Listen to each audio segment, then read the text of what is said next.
The letter came back marked "forwarded" in bold red ink.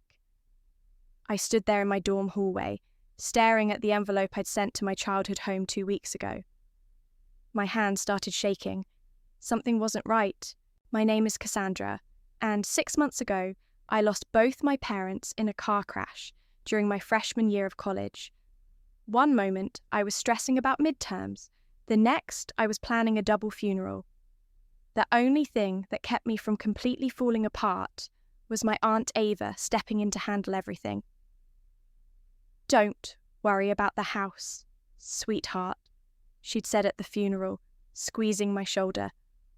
"I'll take care of it all while you focus on school. Your mother would have wanted that." I believed her. Why wouldn't I? She was Mum's sister, my godmother, the person who'd always brought me birthday presents and called me her favourite niece, though I was her only one. The monthly call started right after I returned to campus. "The roof needs work," she'd sigh. "The property taxes are due." Each conversation was a carefully crafted symphony of exhaustion and martyrdom. "I really don't know how much longer I can keep throwing money at this place," she told me last week. "The maintenance alone." But now I held this returned letter, and something clicked. I called my roommate Olive.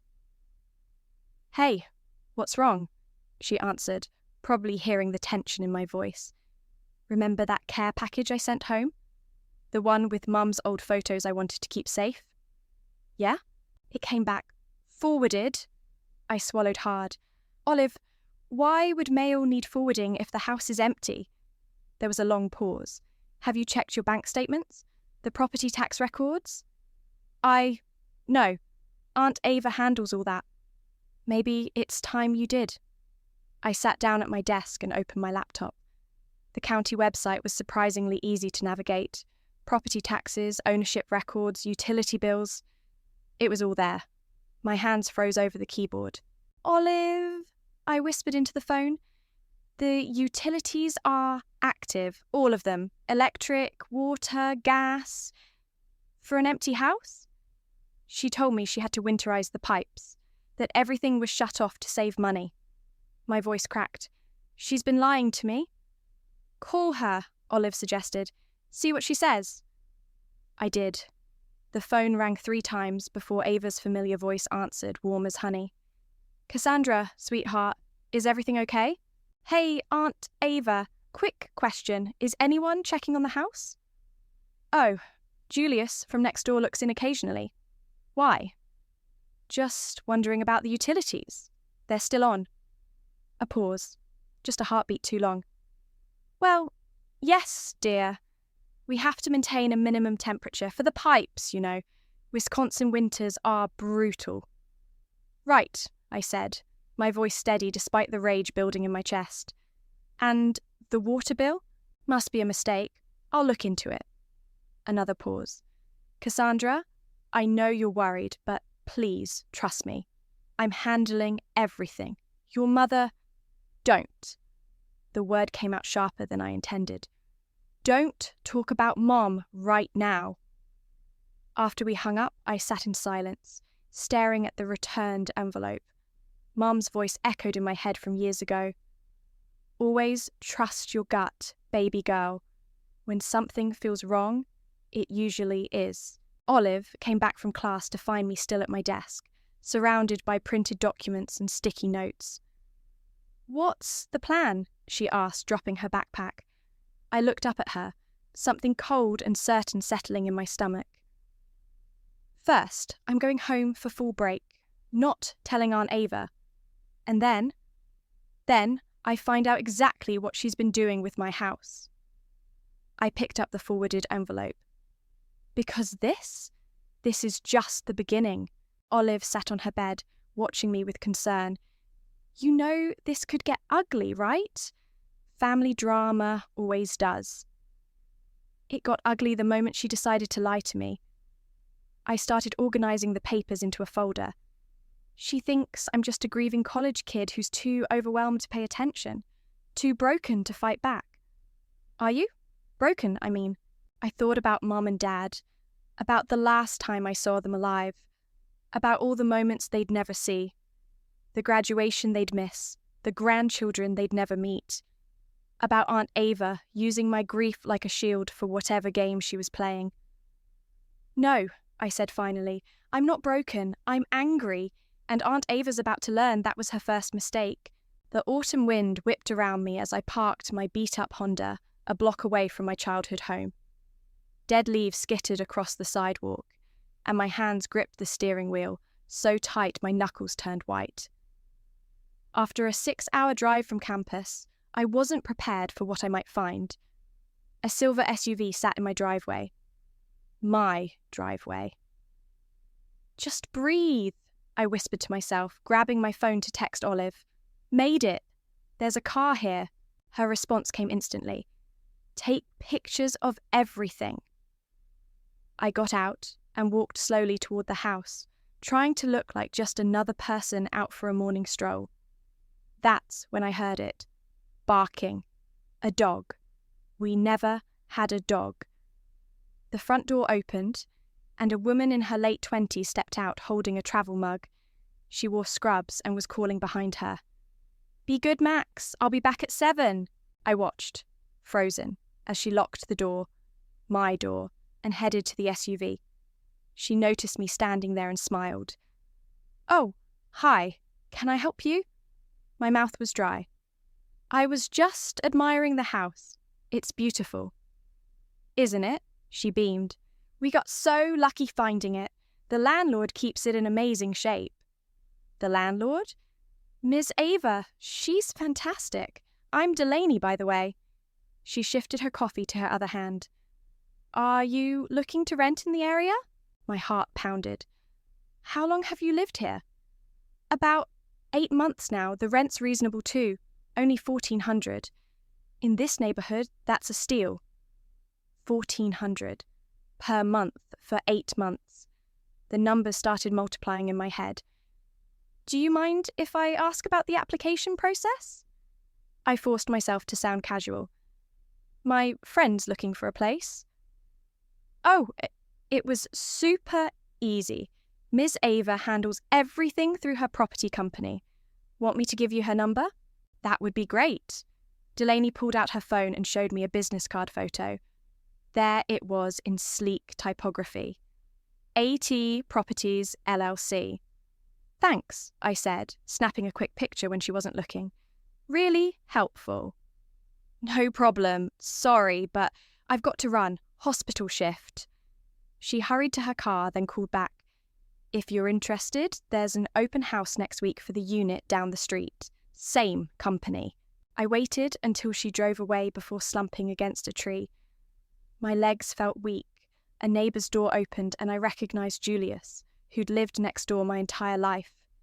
His eyes widened when he saw me. "Cassandra, is that you?" "Hi, Julius." He glanced at my house, then back at me, his expression uncomfortable. "I didn't expect to see you here." "Clearly not." My voice came out harder than intended. "How long have there been tenants?" He shifted his weight. "Listen, Cassandra, I thought you knew. Ava said you'd signed the house over to her, that managing it yourself was too much with college and everything. Did she show you these papers I supposedly signed?" His face fell. "No, I just assumed." "Yeah, everyone did." I pulled out my phone and dialed Olive. "Well?" She answered immediately. "It's worse than we thought. She's running a whole property company, using my house as a rental. Holy shit, what are you going to do?" I watched another car pull into my driveway, probably Delaney's roommate coming home. "I need a lawyer, and I need to be smart about this." "Don't confront her yet," Olive warned. "Get proof first. Everything documented." "Already started." I looked at Julius, who was still standing there looking guilty. "Hey, Julius, would you be willing to make a statement about what Ava told you? About the house?" He straightened up, something like relief crossing his face. "Of course. Your parents, they were good people. This isn't right." I thanked him and started walking back to my car, my mind racing. 8 months of rent, multiple properties, a whole LLC. The betrayal went so much deeper than I'd imagined. My phone buzzed. A text from Aunt Ava. "Just checking in, sweetheart. How are classes? Don't worry about the house. I just paid the property tax. It was a bit late, but all sorted now." I stared at the message, at her casual lies, at the fake cheerfulness. My fingers typed out a response. "Thanks for handling everything, Aunt Ava. You're right. I shouldn't worry about the house at all." Let her think I was still the grieving, naive niece. Let her think she had me fooled. I started my car and took one last look at my childhood home, at the strange cars in the driveway, at the dog barking in the window. "Game on, Aunt Ava," I whispered. "Game on." "Look at this," Olive said, spinning her laptop around. We sat cross-legged on her dorm room floor, surrounded by printouts and empty coffee cups. Property taxes were paid late 4 times in the past 2 years, always in lump sums. I leaned closer to the screen. "Those payment dates, they're all right after the first of the month." "When rent would come in," Olive finished. "She's using the rental income to catch up on back taxes." My phone buzzed. A text from Leighton, my dad's old friend who ran the auto shop in town. "You're not going to believe this. Just overheard Ava showing another property to renters. She's got 3 houses now." "3?" I texted back. "How?" "All managed through her company." "Want me to keep an eye out?" "Yes, document everything." Olive was already typing furiously. "Got it. AT Properties, LLC registered 18 months ago. Public record." She turned the screen again. "Look who signed as the managing member." There was Ava's signature, bold and confident, dated just 2 months after my parents' funeral. "She planned this," I said, my voice hollow. "She was planning it while I was still picking out their caskets. There's more." Olive clicked through several tabs.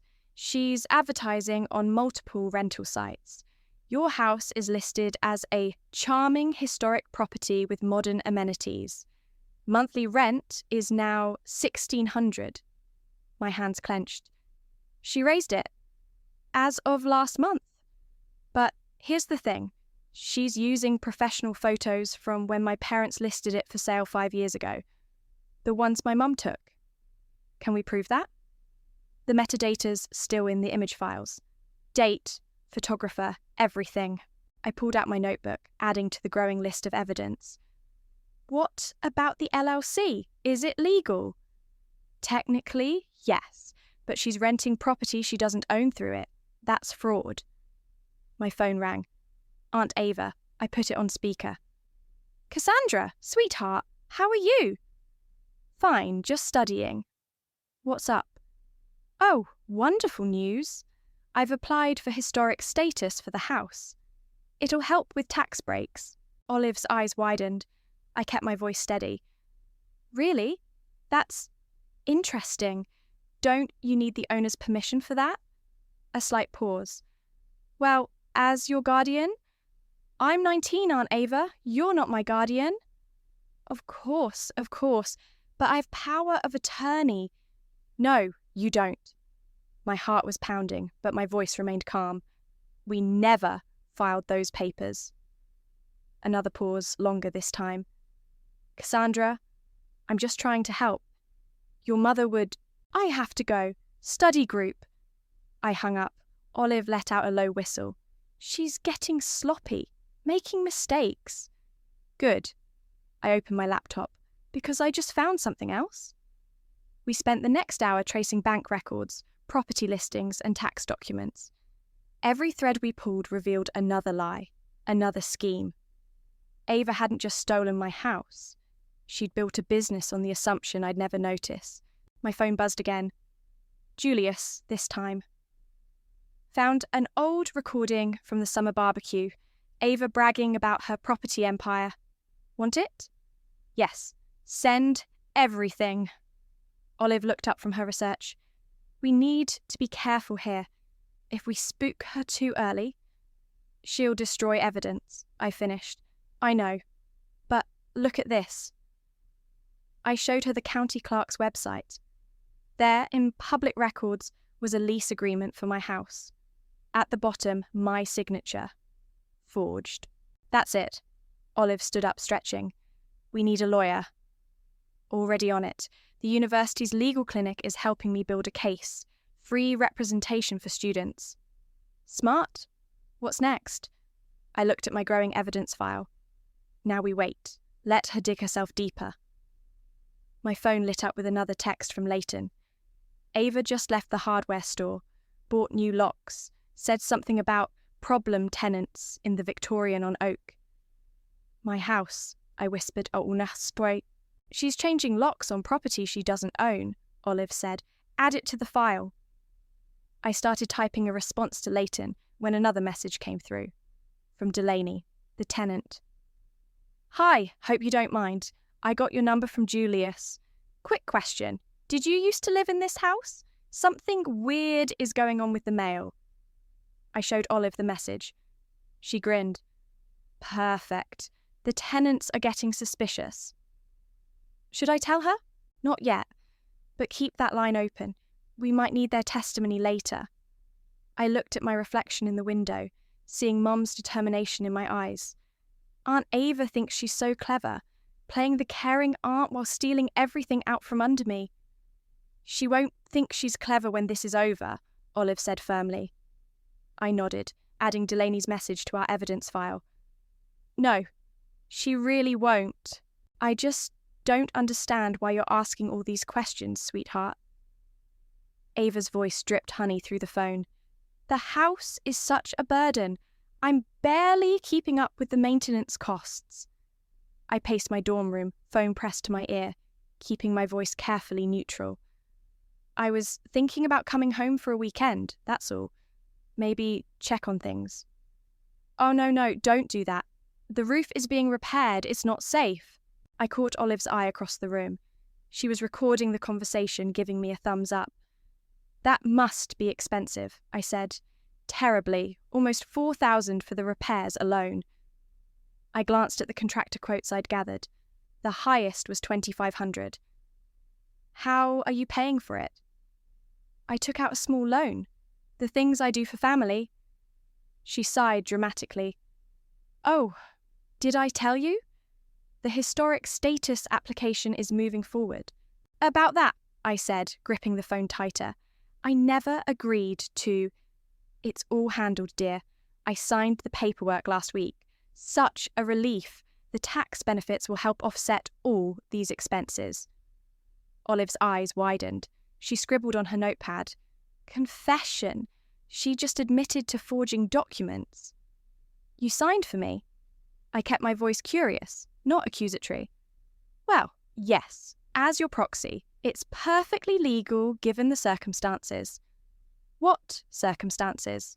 Another pause. Cassandra, are you feeling all right? You seem different lately. Just stressed about finals, I lied smoothly. Hey, quick question. Did you get the property tax notice I forwarded? It seemed urgent. What notice? Her voice sharpened slightly. Must have gotten lost in the mail. Like that care package I sent to the house. The silence stretched for 3 full seconds. I should go, dear. I have a meeting. After she hung up, Olive stopped the recording. She's getting nervous, starting to slip up. Good. I sat down at my desk, adding notes to our timeline. Because I just got an interesting email from the Historic Preservation Board. Olive leaned over my shoulder to read. Application denied due to unauthorized submission. Property owner verification required. She's running out of options, Olive said. What do you think she'll do next? As if on cue, my phone buzzed with a text from Leighton. Ava's here at the house, having a heated argument with Delaney about late rent. But Delaney told me she pays on time, I said, showing Olive the message. Check your email again, Olive said suddenly. The one from the tenant association. I pulled up the message. There it was. Proof that Delaney had been making payments like clockwork, but to Ava's personal account, not the LLC. She's double dipping, Olive realised, taking rent under the table and through the company. Tax fraud, I said, adding it to our list. The IRS would love to know about that. My phone lit up again. Delaney this time. Your aunt is insisting we're late on rent, but I have all the receipts. Something feels wrong. Who actually owns this house? I showed Olive the message. Time to tell her? Not yet. Let Ava dig deeper. I texted Delaney back. Keep those receipts safe. All of them. The next morning, I woke to an email from the county clerk's office. They'd found 3 more lease agreements, all with my forged signature, all notarized by the same person. Look up that notary, Olive suggested over breakfast. 5 minutes of searching revealed the truth. The notary's license had expired 6 months before the documents were signed. She's not just lying to me, I said, pushing away my untouched coffee. She's lying to everyone, the tenants, the county, the tax office, and she thinks she's untouchable, Olive added, because who would suspect the caring aunt helping her poor, grieving niece? My phone rang. Ava again. I answered on speaker. Cassandra, I've been thinking. Maybe it's time we discuss selling the house. My blood ran cold. Selling? It's too much responsibility. I found a buyer who's willing to make a cash offer. Let me guess, I said, fighting to keep my voice steady. AT, Properties wants to buy it? How did you... yes, actually. It would be simpler for everyone. I'll think about it. After hanging up, I looked at Olive. She's getting desperate. Because she knows she's losing control, Olive said. What's our next move? I opened my evidence file, now nearly bursting with documents, recordings, and testimonies. I think it's time to visit the courthouse. Winter break starts next week. And Ava? I thought about my aunt's fake concern, her calculated lies, her attempts to steal my parents' legacy piece by piece. Let her think she's winning, I said, closing my laptop, right up until she loses everything. The courthouse steps were icy as I climbed them, clutching my folder of evidence. Inside, the clerk's office smelled like old paper and coffee. Can I help you? The woman behind the counter peered at me over reading glasses. I need to see any property records filed under AT Properties LLC. I slid my ID across the counter. And anything related to this address. 20 minutes later, I sat at a research table, staring at a document that made my hands shake. A deed transfer, dated 3 months ago, with my forged signature. Ava had tried to transfer my house to her company. Excuse me, I called to the clerk. Was this deed ever registered? She checked her computer. No, it was rejected due to improper notarization. I took photos of everything, then headed to my next stop, the local bank where my parents had kept their safety deposit box. The one Ava didn't know about. The bank manager recognized me immediately. Cassandra, my goodness, you look just like your mother. Thanks, Mr. Roberts. I need to access my parents' box. Inside, I found what I was looking for. The original deed, my parents' will, and property insurance documents, all listing me as the sole owner. My phone buzzed. Delaney again. Your aunt just showed up demanding December's rent early, said she needs it for emergency repairs. I texted back, don't give her anything. Send all future payments to this address. I included the details of the new P.O. box I'd opened that morning. Next came a message from Julius. You need to hear this. Attached was an audio file I put in my earbuds. Ava's voice came through clearly. Practically gave me the house. Poor thing's too overwhelmed with college to care. By the time she figures it out, it'll be too late. I forwarded the recording to my lawyer at the university clinic. His response was immediate. This is exactly what we needed.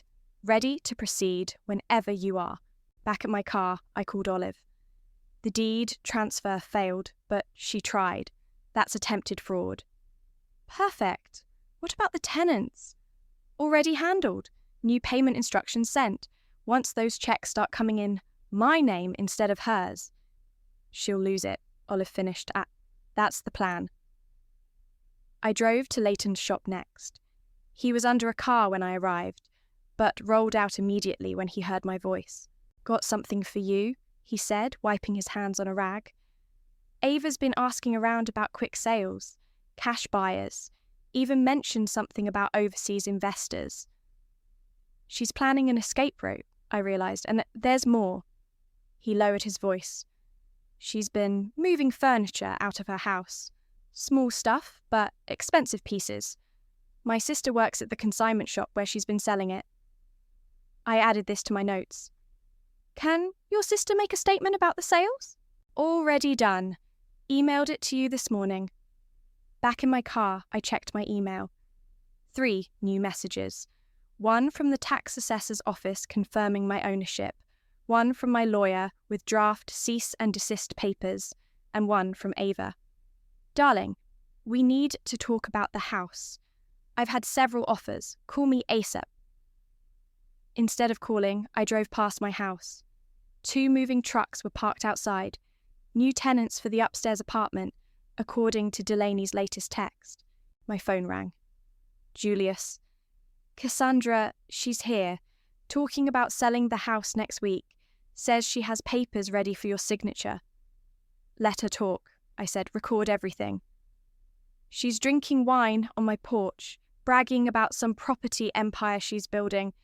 Should I keep her talking? The more she says, the better. I was about to hang up when a car screeched into my hotel parking lot. Ava's red Mercedes. She stormed toward me, face flushed. Why are the tenants suddenly sending checks to a P.O. box? What have you done? I stayed calm, phone still recording. Hello, Aunt Ava. Funny meeting you here? Don't play games with me. I've done everything for you. Managed your property, protected your interests. By forging my signature, by stealing rent money. Her face went white. You ungrateful little... Everything okay here? A police cruiser had pulled up, the officer watching us carefully. Fine, Ava said quickly, plastering on a smile. Just a family discussion. The officer nodded, but didn't drive away. We'll talk later, Ava hissed, retreating to her car. I watched her speed away, then texted Olive. She knows something's wrong. Time to move faster. Be careful, Olive replied. Cornered animals bite hardest. I looked at my phone, at the growing evidence file, at the officer still watching protectively from his cruiser. Let her bite, I whispered. I've got stronger teeth. I can explain everything, Ava said, pacing my dorm room. She'd shown up unannounced, tears streaming down her face. You have to understand, I was trying to protect you. I pressed record on my phone, hidden in my pocket. Protect me how? The house was drowning in debt. The taxes, the repairs. She dabbed her eyes with a tissue. I had to do something. Like rent it out? Yes, exactly. She grabbed my hands. The rental income saved us. Saved you. How much did you make from the rentals? Barely enough to cover expenses. She sniffled. Maybe a few hundred a month. Lie. I had the bank records showing thousands. What about the other properties? I kept my voice neutral. The Victorian on Oak? She froze. How did you... And the duplex on Maple? The townhouse on 3rd Street? Those are separate, my business ventures. Using my house as collateral? Her tears dried instantly. Who have you been talking to? The county clerk's office, the tax assessor, your tenants. You had no right. It's my house, Aunt Ava, my inheritance. She straightened up, her mask slipping. You're just a child. You have no idea how the real world works. I know, forging signatures is illegal. I did that for you. And the second mortgage you took out in my name. Her face went pale. How did you? Bank records? Amazing what they'll show you when you're the legal owner. She grabbed her purse. This conversation is over. No, it's not. Sit down. Something in my voice made her pause. The rental income, I said calmly. Where did it go? Property maintenance, obviously.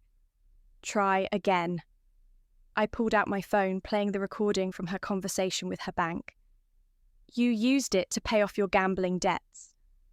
She lunged for the phone. I stepped back. Delete that. Like you deleted the security footage of you changing the locks, or the emails from tenants with their rent receipts. You little... She caught herself. Cassandra, please. We can work this out. I'm family. Family doesn't steal from family. I can pay you back. With what money? The cash you've been moving offshore. Her eyes widened. Who told you? Your banker. He's very chatty when presented with evidence of fraud. A knock at the door made us both jump. Olive entered, followed by my lawyer from the university clinic. Ms. Thornton, he said formally, I am representing your niece in this matter. Ava's face hardened. She doesn't need representation. This is a family issue. Criminal fraud is hardly a family issue. He opened his briefcase. We have documented evidence of multiple felonies, including forgery, theft, and tax evasion. You're bluffing. The FBI doesn't bluff about wire fraud. He laid out documents on my desk. Shall we discuss the international transfers? Ava grabbed her coat. I don't have to listen to this. Actually, I said, you do. Because in about an hour, the sheriff will be serving you with papers, and not just eviction notices. You wouldn't dare. Try me. She looked around wildly, like a trapped animal. I'll tell everyone what an ungrateful brat you are, how you turned on your own aunt. Go ahead. I nodded to Olive, who was still recording. Add slander to the charges. Your mother would be ashamed of you. That hit hard, but I didn't flinch. My mother would be ashamed of you, using her death to steal from her daughter? I'm leaving. She yanked open the door. One more thing, I called after her. The Historic Preservation Board, they're very interested in the forged applications. Apparently, that's a federal offence. She slammed the door so hard the walls shook. My lawyer gathered his papers. That went well. She admitted to multiple crimes on recording. Will it be enough? Olive asked, combined with our other evidence. More than enough. He checked his watch. The sheriff should be at her house now with the court orders. I sank into my chair, suddenly exhausted. What happens next? She'll be served with multiple notices. Eviction from your property, cease and desist on all rental activities, and a court summons for the criminal charges. And the house? Is safely yours. I've already filed injunctions preventing any property transfers or new leases. After he left, Olive hugged me. You okay? I looked at my phone, buzzing with messages from Delaney, Julius, and Leighton, all reporting that sheriff's deputies had arrived at various properties. No, I said honestly, but I will be. She's not getting away with this, Olive said firmly. No, I agreed, watching another text come in, this one from the sheriff himself. She's really not. I sat in my car across from my childhood home, watching the sheriff's cruiser pull into the driveway. Ava's Mercedes was already there, along with 2 other cars I didn't recognise. Probably her lawyer and real estate agent, desperately trying to salvage something from the wreckage. My phone buzzed. Olive. Everything okay? About to be, I texted back. Sheriff Russell, a tall man with grey hair and steady eyes, approached the front door. 2 deputies flanked him. He knocked firmly. Ava answered, her designer outfit and perfect makeup a stark contrast to her panicked expression. Can I help you? Miss Thornton? He held out a yellow envelope. You're being served with an immediate eviction notice and criminal complaint. This is ridiculous. She tried to close the door. The sheriff's boot blocked it. Ma'am, you need to take these documents. I have rights. This is my property. Actually, I said, walking up the driveway, it's mine. Ava's face contorted. You set this up. No, Aunt Ava, you set yourself up. The sheriff handed her another document. This is a court order freezing all assets related to AT Properties, LLC.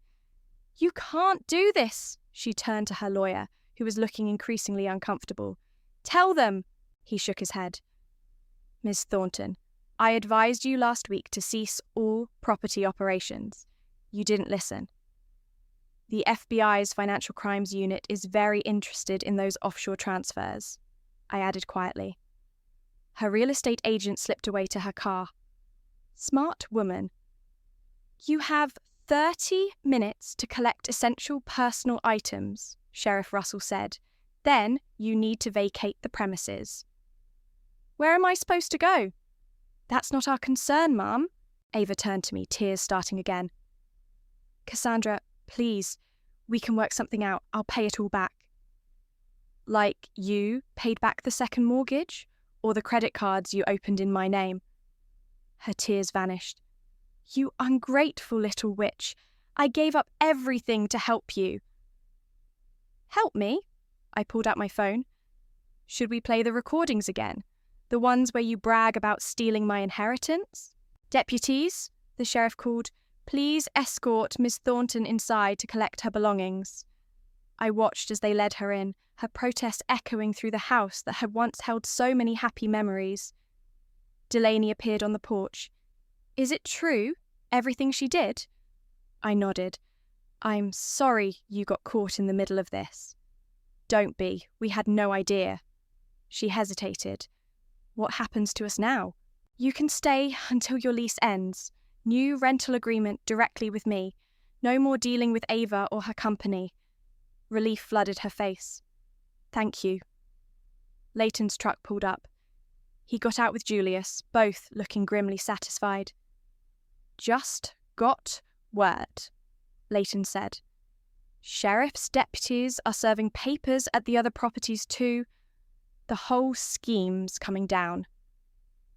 Ava emerged with a small suitcase, the deputies close behind. She stopped when she saw everyone watching. You're all going to regret this, she spat. I'll sue every one of you. With what money? Julius asked calmly. The money you stole? The money you gambled away? Or the money you tried to hide overseas? The FBI has some questions about that, Sheriff Russell added. They'll be in touch very soon. Ava's lawyer touched her arm. Don't say another word. Let's go. She yanked away from him. This house belongs to me. I put everything into it. No, I said firmly. You took everything from it. There's a difference. The deputies moved closer. Sheriff Russell's voice hardened. Ms. Thornton, leave now or we'll add resisting a court order to your charges. Finally, her shoulders slumped. Without another word, she got into her Mercedes and drove away. The sheriff turned to me. You'll need to change the locks, and I'd recommend installing security cameras. Already ordered, Leighton said. I'll install them myself. I looked at my house. My house, finally and truly mine again. Thank you, all of you. Your parents would be proud, Julius said quietly. Standing up for yourself like this. My phone buzzed. Olive. Well? I texted back. It's done. She's gone. Then I walked up to my front door, took out my old key, the one Ava never knew I'd kept, and went inside. The house smelled different, felt different, but underneath it all was still home. Another text from Olive. You okay? I looked around at the rooms that held my childhood, at the walls that had witnessed both love and betrayal, and typed, No, but I will be, because this time justice won. The certified letter arrived during finals week. I recognized Ava's lawyer's firm on the return address. "She's counter-suing," Olive said, watching me open it. "Just like you predicted." I scanned the documents and started laughing. "What's funny?" "She's claiming emotional distress and defamation. Says I maliciously damaged her reputation by exposing her crimes." "Can she do that?" "She can try." I pulled out my phone to call my lawyer. "But I've got something she doesn't know about." He answered on the first ring. "I assume you received the lawsuit?" "Yes. Time to use the recording?" "Absolutely. I'll file our counter-response today." I hung up and turned to Olive. "Remember that conversation I had with her banker? The one where he admitted helping her hide money?" "He didn't just admit it. He gave me proof. Documentation of every transfer, every hidden account. He's turning state's evidence to save himself." My phone buzzed. Delaney. "FBI agents just left. Showed them everything about the rent payments and fake leases." Another text from Julius. "Federal investigators went through Ava's house today. Found shredded documents in her fireplace. They're reconstructing them." "It's all falling apart for her," Olive said. "Good." I started packing my bag. "Ready for a road trip?" 2 hours later, we pulled into my driveway. Leighton was installing the last security camera. "Perfect timing," he called down from the ladder. "Wait till you see inside." The house smelled like fresh paint and furniture polish. The living room walls were now a soft grey, my mother's favourite colour. "Delaney and her roommates helped," Leighton explained. "Said it was the least they could do." I ran my hand along the wall. "It's perfect. There's more," he said, leading us to the kitchen. "Look what we found behind the cabinet Ava installed." There, in a small alcove, was my mother's old recipe box, the one that had disappeared after the funeral. "She couldn't even let me have this," I whispered, opening it. Inside were all the handwritten cards: Sunday pot roast, birthday cake, Christmas cookies. "But now you do," Olive said firmly. My phone rang, the lawyer again. "Great news," he said.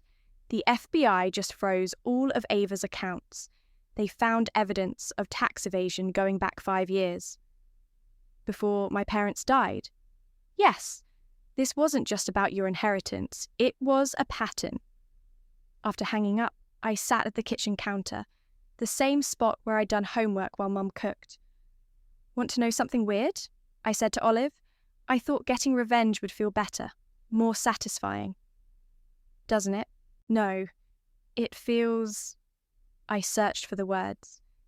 "It feels like finally locking a door that should have been locked ages ago." A knock interrupted us. Sheriff Russell stood in the doorway. "Thought you should know," he said. "Ava was just arrested trying to board a flight to the Cayman Islands." "Let me guess, one-way ticket?" He nodded. "She's facing federal charges now, no bail." After he left, Olive and I went up to my old bedroom. The walls still held traces of the butterfly stickers I'd loved as a kid. "You going to stay here?" she asked, "after graduation?" "No." I looked out the window at the maple tree where Dad had built my treehouse. "But I'm not selling either. This house deserves better tenants, better memories." "Like Delaney?" "Like Delaney. And maybe someday, when I'm ready, I'll come back. But not yet." My phone buzzed one last time. An email from Ava's lawyer. She was withdrawing her lawsuit. "Smart move," Olive said, reading over my shoulder. "She's got bigger problems now." I closed my email and opened Mum's recipe box instead. On top was her signature chocolate chip cookie recipe, the edges worn from use. "Want to make cookies?" I asked Olive. "In your kitchen? With your Mum's recipe?" "Yeah." I smiled, really smiled, for the first time in what felt like forever. "I think it's time this house smelled like home again." As we gathered ingredients, I thought about Ava sitting in her jail cell, about all her schemes crumbling, about justice finally being served. But mostly I thought about Mom. about how she always said the best revenge was living well. You know what? I said, measuring flour into a bowl. Mum was right. About what? Everything. I cracked an egg just like Mum had taught me. But especially about karma. It always comes around. The kitchen filled with the smell of vanilla and melting chocolate, erasing the last traces of Ava's presence. Outside, the maple tree swayed in the breeze, its leaves whispering secrets only this house would ever know.